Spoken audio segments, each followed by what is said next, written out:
Bonjour à toutes et à tous et bienvenue dans votre Flash Info. À la une de cette édition, nous parlerons des sénatoriales du 24 septembre prochain.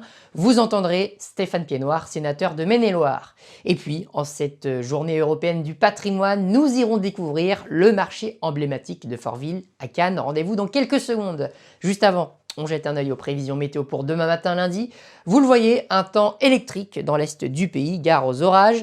Et puis dans l'ouest, ce sera un peu plus couvert. Il fera 21 degrés à Biarritz, 19 à Lille ou Saint-Malo, 18 degrés à Angers et jusqu'à 22 à Tarbes.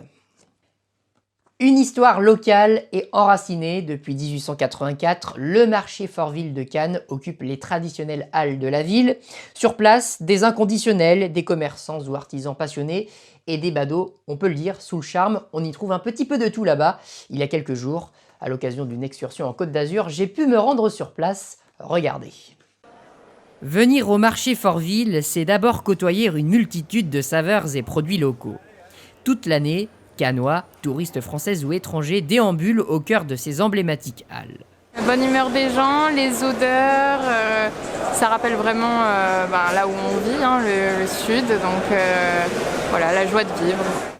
À quelques pas du quartier historique du Suquet, ce marché est aussi cosmopolite. On a une clientèle assez vaste, qu'ils soient locaux, très locaux, avec les gens du Suquet, qui sont à la base les vrais Cannois. On a des gens du monde entier, que ce soit des États-Unis, que ce soit du Brésil, que ce soit des Russes, que ce soit donc des Allemands, des Italiens. Les sourires le long des étals ne se démentent pas.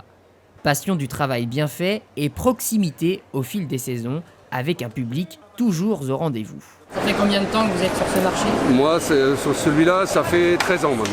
C'est convivial, il y en a qui viennent juste pour se promener, d'autres qui viennent faire leurs petites courses, boire un petit apéro, enfin voilà quoi. À la poissonnerie, où tout provient de la pêche du jour en baie de Cannes, nous rencontrons des vendeuses tout autant passionnées. Ça fait 55 ans. Qu'est-ce qui vous motive à venir travailler le matin ? Déjà, quand on a la marchandise, ça nous motive. Et en plus de ça, la clientèle. Ça n'a rien à voir avec un autre commerce. Là, vraiment, on a une proximité qui est exceptionnelle. Une certaine vibration, un plaisir des yeux, un plaisir du goût. Voilà qui définirait fidèlement le marché Fortville. Un passage désormais incontournable pour tout badaud de passage à Cannes. Dans l'actualité politique, le 24 septembre prochain auront lieu des élections parfois oubliées de l'opinion publique, les sénatoriales. Je le rappelle, tous les 6 ans, un collège de grands électeurs renouvelle une partie de la deuxième chambre du Parlement. Et il y a une dizaine de jours, le sénateur Stéphane Piednoir, candidat et tête de liste de droite, Alliance républicaine pour le Maine-et-Loire, tenait une réunion publique à Saint-Georges-des-Gardes, vous le voyez sur ces images, c'était dans les Mauges, avec des invités de marque venus en soutien, l'actuel président du Sénat Gérard Larcher, ou encore le maire de Cannes et président de l'Association des maires de France, David Lisnard. Je vous propose d'écouter M. Piednoir.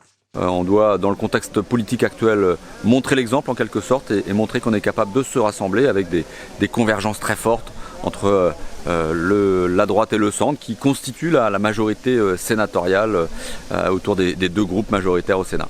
Et donc on a vraiment la volonté de simplifier le mandat des élus locaux, d'arrêter avec la surproduction de normes, de technocratie, de bureaucratie. Il faut aussi mettre le haut-là aux insultes, aux menaces qui vont jusqu'à presque des attentats au domicile des maires. Donc ça, nous devons vraiment renforcer l'arsenal juridique contre les auteurs de ces menaces envers les élus locaux. Face à lui, deux listes de gauche s'opposent, une La France Insoumise, à droite une Debout la France, une du Rassemblement National et une centriste également, donc sont en lice. Au total, je précise que 4 sièges de sénateurs sont à pourvoir dans le Maine-et-Loire, 1959 grands électeurs sont appelés à voter le 24 septembre prochain. Plus d'une semaine après le terrible séisme au Maroc d'une magnitude de 6,8 sur l'échelle de Richter, l'aide internationale s'organise face à une situation humanitaire devenue dantesque là-bas sur place dans le pays. La France a proposé son aide depuis quelques jours, sans réponse à l'heure actuelle en tout cas. L'agglomération angevine, de son côté, a adopté cette semaine une enveloppe de 15 000 € dédiée au Fonds d'action extérieure des collectivités territoriales. Donc les initiatives locales se multiplient un petit peu partout en France. À Angers, à côté des ponts de C, l'association Ourika Solidaire en faveur de l'éducation au Maroc a par exemple ouvert une cagnotte. Angers compte, on le précise, une communauté d'environ 7000 Marocains. Le séisme a fait, selon les tout derniers bilans, plus de 2900 victimes. En bref, pour terminer, un mot de la nomination en Conseil des ministres de Philippe Chopin, qui devient le nouveau préfet de Maine-et-Loire. Il est passé à l'époque par la Creuse et le Puy-de-Dôme. Il succède à Pierre Horry, qui était en poste depuis 2020 et qui s'en va pour prendre la tête de la préfecture de Seine-et-Marne. Merci à vous d'avoir suivi ce Flash Info. N'hésitez pas à vous abonner, à relayer également mon contenu sur les réseaux sociaux, à voir ou revoir mes différents reportages sur le patrimoine angevin. Dernièrement, nouveau format, mon entretien avec David Lisnard, maire de Cannes et président de l'Association des maires de France. Eh bien cet entretien, il est à voir sur cette chaîne YouTube. Il a été publié il y a quelques jours maintenant. J'y aborde l'utilité du Sénat, la bureaucratie française ou encore la décentralisation.